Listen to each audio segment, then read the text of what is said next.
कुबला Khan bye ST. Coleridge. कुबला Khan एक poem है जो एस.टी. कॉलरिज के ड्रीम पे बेस्ड है।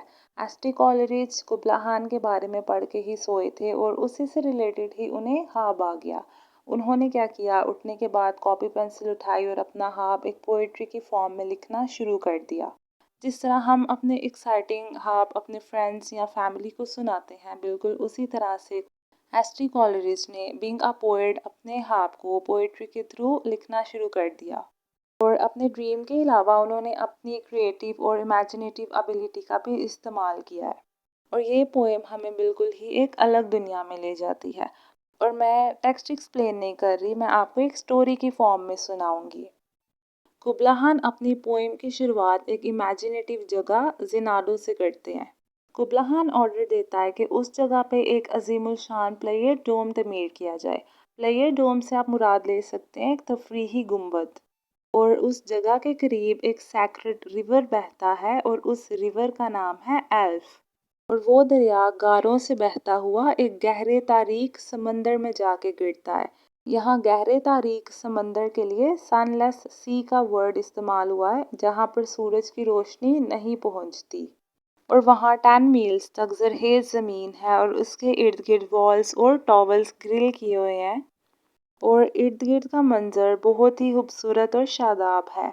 और उस जगह पर खुशबूदार बागात, नदियाँ और पुराने जंगलात भी मौजूद हैं।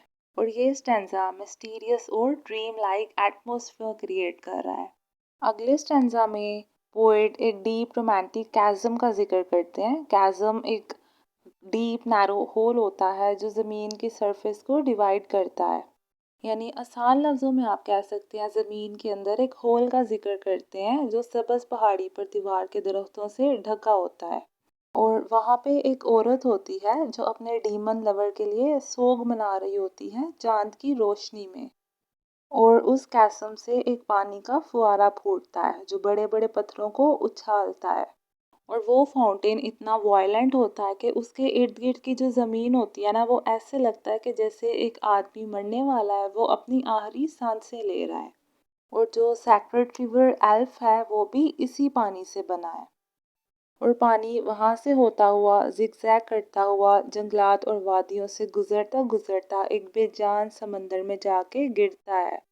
और उस पानी से जो शोर होता है ना, उस शोर गुल के दौरान कुबला खान अपने बाप दादा की यानी एंसेस्टर्स की आवाज़ें सुनता है। वो आवाज़ें किसी जंग की प्रिडिक्शन दे रही होती हैं।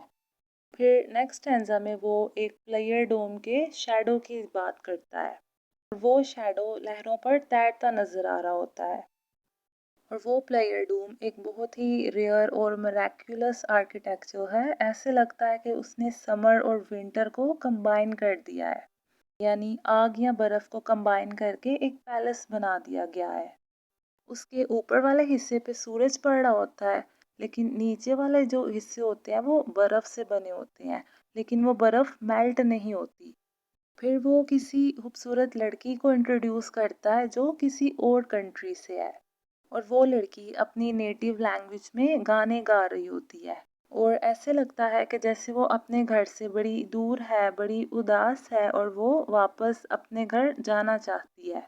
और अपने मुल्क की दूसरी लड़कियों के साथ मिलकर गाने गाना चाहती है।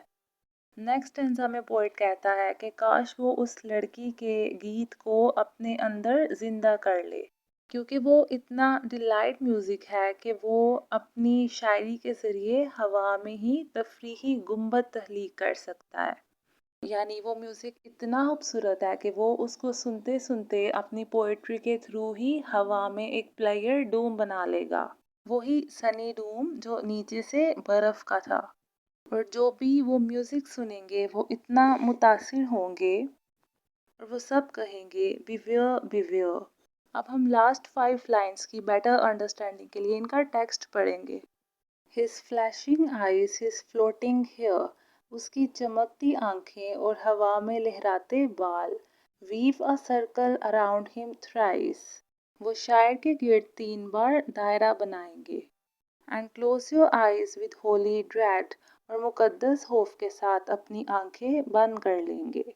For he on honey dew hath fed, क्योंकि शायर ने जन्नत की नेमतें चखी हैं, जैसे शहद की शबनम पी है।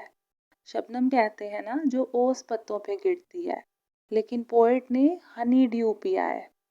And drunk the milk of paradise, और जन्नत का दूध पिया है। यहाँ हमारी पोएम ख़त्म होती है।